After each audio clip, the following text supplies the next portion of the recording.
안녕하세요. 저는 올해 42살 여자 김향기입니다. 저는 지금 조그마한 시골 학교에서 아이들을 가르치고 있어요. 여기 라디오를 참 좋아해서 듣다 보니 제가 12년 전에 겪었던 일들을 얘기해보면 어떨까 생각하게 되었습니다. 12년 전 이야기들은 지금 생각해도 아찔했던 순간들의 연속이었어요.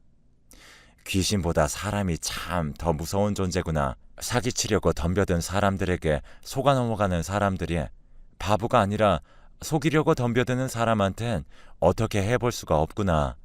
많은 걸 느꼈던 시기였거든요. 저희 집 쪽은 대대로 무교 집안이었어요. 아빠 집안도 저희 엄마 집안도 마찬가지였죠. 그래서 주변에 뭐 신내림을 받았네, 뭐 예언을 받았네 이런 얘기 들으면 코웃음 치던 사람 중 하나였습니다. 그저 정신 나간 사람들이 정신 놓고 한 얘긴데 우연히 맞은 거겠지 이런 생각을 하던 사람이었죠. 저희 부모님은 대대로 내려오는 냉면집을 운영하고 계십니다. 손님들이야 다 물어보면 의뢰이 맛있다고 이야기를 하시긴 하겠지만 저희 냉면을 먹었던 손님들은 주방에 있던 엄마와 아빠에게 찾아 들어와 정말 맛있다. 이 집만의 비법 소스가 분명히 있는 것 같다며 극찬을 하시고는 했었죠. 그런 손님들의 반응에 저희 아버지는 큰 자부심을 가지고 살았습니다. 그 자부심이 얼마나 큰지 저희 엄마한테도 그 냉면 비법 소스를 가르쳐 주지 않았을 정도였죠. 이렇다 보니 저희 집에는 일하면서 소스를 빼내어 가려고 접근한 사람들도 꽤나 있었지만 아버지의 고집스런 철통 방어에 지쳐 포기하고 돌아간 사람들이 많았습니다. 그러던 어느 날 식당에서 일하던 엄마가 갑자기 쓰러지신 겁니다. 그러면서 일하시던 분들 얘기를 들어보니 식자재를 나르던 중 물기가 남아있던 주방에서 미끄러져 뒤로 발라당 넘어졌다고 하더라고요. 저희 엄마는 그렇게 의식을 못 찾고 헤매기 시작했습니다. 그때 제 나이 30살이었으니 너무 이른 나이에 엄마를 잃게 될까봐 정말 무서웠죠. 그렇게 사경을 헤매던 어느 날 저도 모르게 잠이 든 초저녁쯤 엄마가 너무 아무렇지도 않게 절 깨우더라고요. 저는 너무 기쁜 마음에 엄마를 부둥켜 안고 펑펑 울었죠. 그런데 엄마는 뭔가 어딘가에 홀려있는 사람처럼 초점이 없었습니다.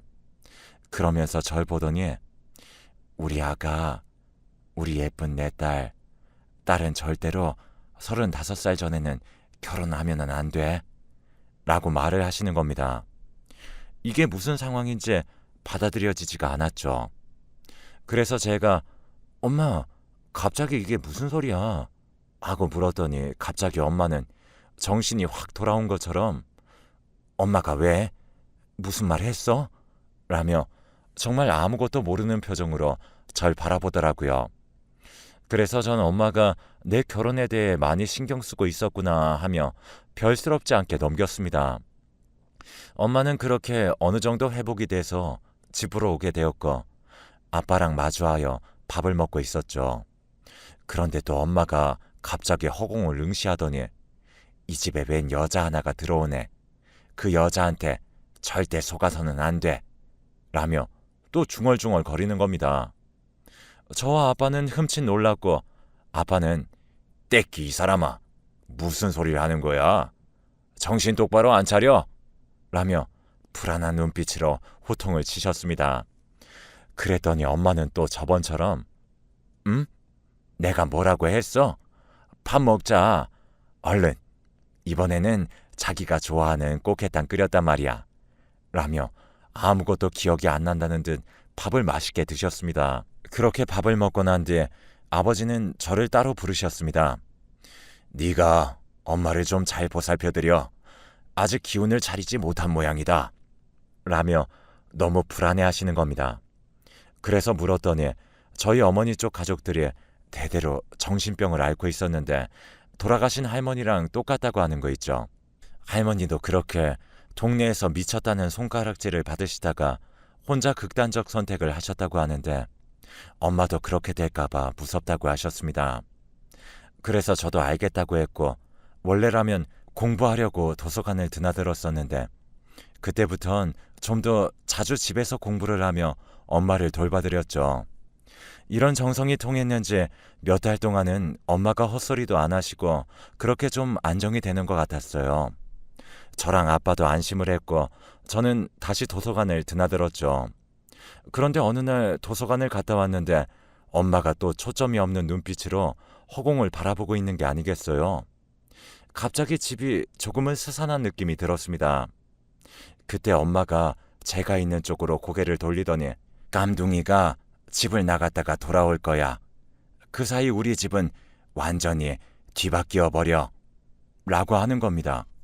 그 말을 듣는데 왠지 모르게 오한이 바싹바싹 들더라고요. 저는 부르르 떨리는 몸으로 엄마를 가서 껴안아줬어요. 그랬더니 또 엄마는 어머 따라왔어? 들어온지도 몰랐네. 저녁 준비하자. 이러면서 부엌으로 가버리셨습니다.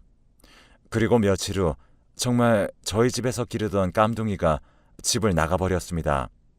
아버지께도 말씀드렸더니 심상치 않음을 감지하신 것 같았죠.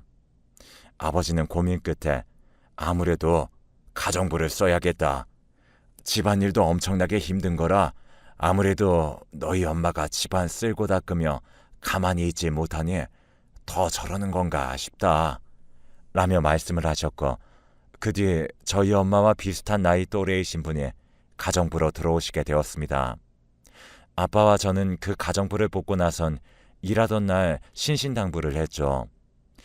엄마가 좀 많이 아프셔서 헛소리도 가끔 하시는데 절대로 어디 나가서 이런 얘기를 퍼뜨리고 다니면 안 돼요. 라고 입단속을 했습니다. 각서까지 써두었어요. 여기서 일하면서 듣고 본 것들을 다른 곳에서 이야기하다가 들키게 되면 여태까지 일하며 받았던 돈을 내뱉겠다는 내용이었습니다. 아주머니는 굉장히 수더분하게 생기셨습니다. 눈매가 좀 날카롭게 생기긴 했었지만 워낙에 저희 엄마를 살뜰하게 잘 챙기시고 저도 도서관 간다고 하면 도시락도 손에 들려주시며 보내주실 정도로 정이 많으신 분이셨죠. 그러던 어느 날 다른 날과 다름없이 저도 도서관에 갔습니다. 9월쯤 되던 날이었으니 이제 여름이 좀 지나고 가을로 접어들 때였죠.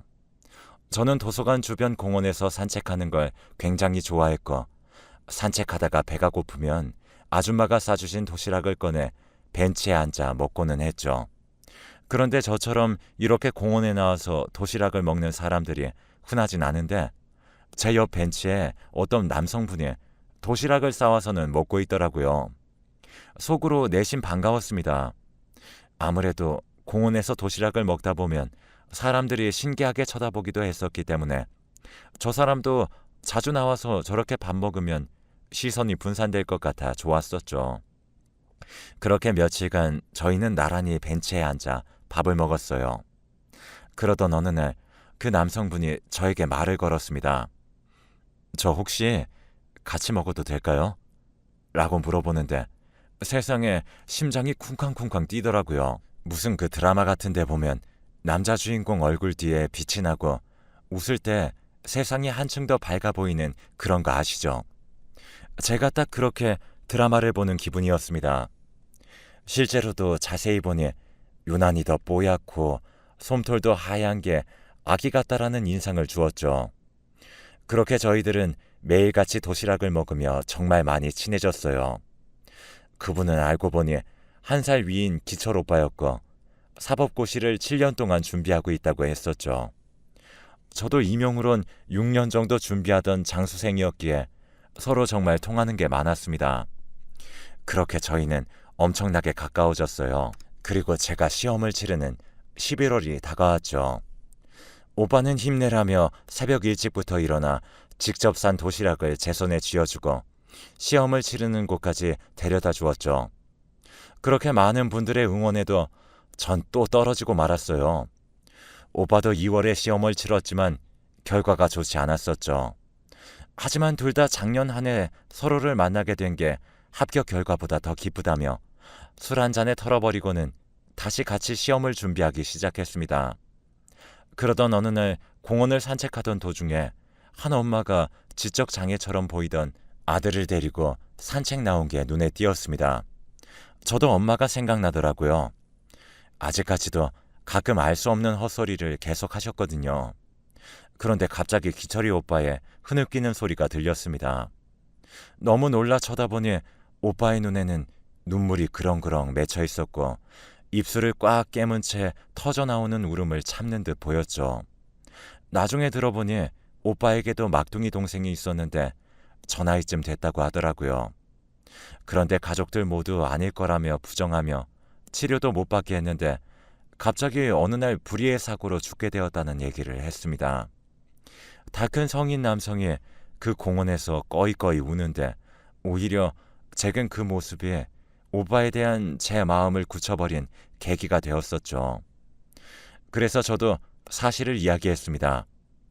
기철이 오빠는 저를 안아주며 자신이 동생한테 다 못했던 거 저희 엄마를 통해 보답할 거라면서 이건 하늘이 준 기회 같다는 말을 하더군요. 정말 상상도 못했던 답변이었고 하늘에서 내려온 천사인가 내 인연인가 라는 생각이 들었습니다. 기철이 오빠는 기다렸다는 듯 저희 아버지께 인사를 드리고 엄마를 극진히 돌봐주기 시작했어요. 가정부 아주머니께서 퇴근하시면 밤늦게 와서 저희 엄마의 이야기를 들어주고 위로해주며 저희 가족도 못했던 정성과 마음을 쏟아내 주었죠. 그런 모습을 보곤 저희 아버지께서도 기철 오빠를 벌써 사위 삼은 듯 일상을 함께했고 오빠의 도움으로 저는 33살이 되던 해에 합격 통지서를 받게 되었습니다. 그렇게 저는 다른 지방으로 발령을 받게 되었고 아빠도 더 이상 미룰 게 없다며 당장 결혼하라고 부추겼죠. 기철 오빠는 난감한 기색을 드러내며 저희 아빠에게 아버님, 제가 아직 고시도 붙질 못했고 이대로 결혼하면 향기만 힘들 거예요. 라며 거절했지만 저희 아빠는 이미 기철이 너는 우리 가족이야. 너만 괜찮다면 우리 집 냉면 사업을 물려받는 건 어떻겠니? 라고 묻자 옆에서 같이 식사를 하던 가정부 아주머니가 아니 하는 거 보니 사장님 사업도 자기 일처럼 열심히 할 사람처럼 보이긴 해요. 라며 거들더라고요. 그렇게 기철 오빠는 저희 아빠의 냉면집으로 같이 출근하게 되었고 엄마는 가정부 아줌마와 보내는 시간이 더욱 길어졌죠. 그러던 어느 날 결혼 날짜를 다 잡고 오랜만에 아빠와 저, 엄마 이렇게 셋이 밥을 먹고 있는데 엄마가 또 중얼거리기 시작했습니다. 머리끝부터 발끝까지 허연 놈한테 속지 마. 속은 아주 시꺼먼 무서운 놈이니까. 그놈은 우리 집안에 있어. 라는 겁니다. 아빠와 저는 엄마에게 들어가 쉬라며 몸을 눕혀주었고 저는 한동안 엄마 옆에서 엄마가 했던 말들을 곱씹고 있었습니다. 그런데 자는 줄만 알았던 엄마가 제 손을 잡으며 딸 눈에는 엄마가 미친 사람으로 보이겠지. 아무도 내 말을 들어주지 않을 거야. 라며 울고 계시는 겁니다. 저는 너무 깜짝 놀라 엄마 그런 말이 어딨어. 나는 엄마 믿어. 라고 했더니 엄마는 정말 내가 하는 말 다 믿어줄 수 있어? 라며 운을 떼셨고 엄마의 말을 다 들은 저는 누가 미친 건지 분간하기가 힘들었어요. 그리고 아빠를 데려와 다시 한번 엄마에게 이야기를 해달라고 했고 아빠는 가슴을 치며 자신이 죽일 놈이라고 집안이 한바탕 난리가 났죠. 엄마의 얘기로는 그 가정부와 기철 오빠가 모자 사이라고 했어요. 어느 날 엄마가 잠에서 잠깐 깬 사이 수상한 이야기가 들려왔고 기철 오빠와 가정부가 이야기를 나누고 있다고 했습니다. 그 내용들은 계획대로 잘 되어가고 있다. 향기가 거의 넘어왔다. 이런 이야기들이라고 했습니다. 그 뒤에 또 몇 번 모여 그런 이야기를 듣고 나니 이 모자가 우리 집 냉면 레시피를 빼돌리기 위해 계획적으로 접근한 걸 알게 되었고 한바탕 난리를 쳤는데 그 가정부 이모가 엄마한테 이 가족 중에 당신 말 들어줄 사람이나 있어? 라며 면박을 주었고 오히려 그때부터 본인한테 말 잘못한 벌은 톡톡히 치러야지. 너네 가족들 오기 전까지 빨리 청소도 하고 밀린 빨래도 해. 라며 엄마에게 온갖 잡일을 다 시켰었더라고요. 근데 엄마는 온갖 구박을 받으며 청소를 할 때면 그 아줌마가 말했던 것처럼 가족들이 자신을 믿지 않아주면 어떡하지 걱정되는 마음에 더욱 그 사람들이 하라는 대로 할 수밖에 없었다고 했습니다. 그리고 날 잡아서 한번 저 사람들 없을 때 이야기를 해야겠다 했는데 어떻게 시간 한 번을 안 주고 번갈아가며 간호를 하고 감시를 해대는 통에 말할 시간이 없었다고 하더라고요. 그렇게 시간이 지나갈수록 그 모자에게 세뇌를 당한 건지 어쩐 건지 정말 자신의 얘기를 믿어주지 않을 것만 같아 더 입을 다물고 지냈다고 했죠. 그런데 결혼식 날짜를 잡았다는 이야기를 들으니 어떻게 해서든 막아야겠다는 생각이 들었고 오늘이 그 기회인 것 같아 용기 내 이야기를 꺼냈다고 하더라고요. 저와 아빠는 엄마의 이 말을 듣고는 한동안 미안함에 가슴이 먹먹했습니다. 자신이 이야기해봤자 가족이 믿어주질 않을 것 같아 꾹꾹 참아왔다는 그 말이 날카로운 송곳이 제 가슴을 찔러대는 것처럼 고통스럽게 아파왔어요. 넘쳐오르는 눈물이 눈 사이를 비집고 주체할 수 없이 흘러내렸습니다. 그러다 보니 갑자기 엄마가 했던 말들이 생각이 나더라고요. 웬 여자 한 명이 집을 들어올 거다. 35살 전에 결혼하지 마라. 여태까지 엄마가 했던 말들이 파노라마처럼 머릿속을 왔다 갔다 했어요. 엄마에 대한 미안함에 바닥만 보며 고개를 떨고 우는 아빠에게 아빠, 이럴 게 아니야. 우리 이렇게 당하지 말자. 엄마가 여태까지 마음고생했던 거 그 사람들도 조금은 알아야지. 라며 소송할 준비를 했었죠. 그렇게 다음날 일요일이 되었습니다. 기철 오빠와 아주머니껜 오랜만에 우리가 점심 대접하겠다며 시간을 벌었고 그 사이 집안 곳곳에 몰래카메라를 설치했습니다. 그렇게 밥 먹고 저와 아빠는 냉면집에 갈 테니 오늘은 특별히 기철 오빠와 아줌마에게 엄마를 부탁드린다고 하며 나갔었죠. 그렇게 나와선 엄마에게 계획대로 하라는 문자를 보냈습니다. 우리가 나간 뒤에 엄마는 그 모자한테 내가 너네 하는 짓 이대로 두고 볼 줄 알아? 오늘 다 말할 거야. 했더니 기철 오빠가 엄마의 머리를 툭툭 밀치면서 어이, 정신 나간 여편네야. 누가 믿어준다고 자꾸 그런 걸로 협박해. 당신과 당신 가족들 절대 우리 소나기에서 못 빠져나가. 라며 비웃더군요. 그 뒤에 엄마는 계획대로 그 사람들 입에서 모든 걸 자백하게 만들었습니다. 그 사람들은 자신들의 추악한 진실을 말할수록 더 대담해져 가는 듯 보였죠. 그리고 마지막 신호탄이 쏘아졌습니다. 엄마는 그들에게 집을 나가겠다고 했죠. 내가 나가면 너네들에게 분명 책임을 물을 거야. 라며 집을 나가려고 하자 그들은 계획대로 엄마를 바닥에 내팽개쳤었고 집안의 온갖 물건들을 집어던지기 시작했습니다. 엄마도 그 사람들이 다치지 않게 조그마한 물건들을 던지며 반격하는 척을 하자 제 성질을 못 이긴 기철 오빠가 갑자기 가발을 집어던졌고 오빠의 볼래머리인 흰머리가 찰랑거렸습니다. 그리고 오빠는 거친 숨을 몰아쉬며 이 여편네가 열받게 하네. 오늘 당신 주둥이 잘못 놀린 거 후회하게 만들어줄게. 버릇을 단단히 고쳐놔야겠어. 라며 부엌 걸어가서 뜨거운 물을 끓이더군요. 그렇게 저희 엄마에게 다가가는 순간 미리 연락을 해놨던 경찰들이 들이닥쳤고 그 둘은 특수폭행죄로 연행이 되었습니다. 그들은 뻔뻔하게 경찰한테 아니 저 여자가 미쳐가지고 우리한테 라면물 안 끓여줬다고 물건을 집어 던졌다니까요. 저는 그거 라면 끓여달래서 물 끓이고 있었던 것뿐이라고요. 라며 반박을 하였고 저희는 진실을 담고 있는 녹화본을 증거자료로 제출했습니다.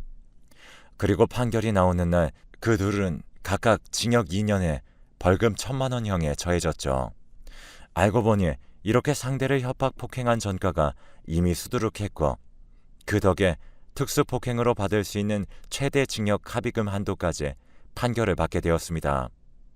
그 이외에도 물을 끓여서 부으려고 했다는 게 정황상 명백했고 그 이전에도 둘이 피해자에게 물건을 던졌다는 점 그리고 각서를 쓴 내용을 위반했다는 점 남의 영업 레시피를 빼앗기 위해 계획적으로 접근했던 점, 이 모든 게 인정받았고 그 둘은 지금 감옥에 갔죠. 조사 과정에서 드러났던 건 그 둘이 마땅한 직업이 없어 각 지역을 돌아다니며 동네에 돈이 꽤나 있을 법한 집을 선택해 계획적으로 접근하던 거였고, 선천적 백색증으로 어린 시절부터 괴물이다, 불길한 애다라며 마을 사람들과 친구들에게 따돌림을 당하고 폭행을 당했다고 하더라고요. 그래서 그때부터 사회에 대한 불만이 절정에 달했고 사람들에 대한 증오가 이런 폭행과 사기를 반복하며 다니게 된 이유라고 이야기를 했다고 하네요. 그리고 더 신기한 건 그렇게 판결이 났던 날 정말로 집을 나갔던 깜둥이가 돌아왔습니다. 그리고 저희 집은 완전히 바뀌어 있었죠. 엄마는 신내림을 받아 무당이 되셨고 저희 집도 신을 모시는 집안이 되었답니다.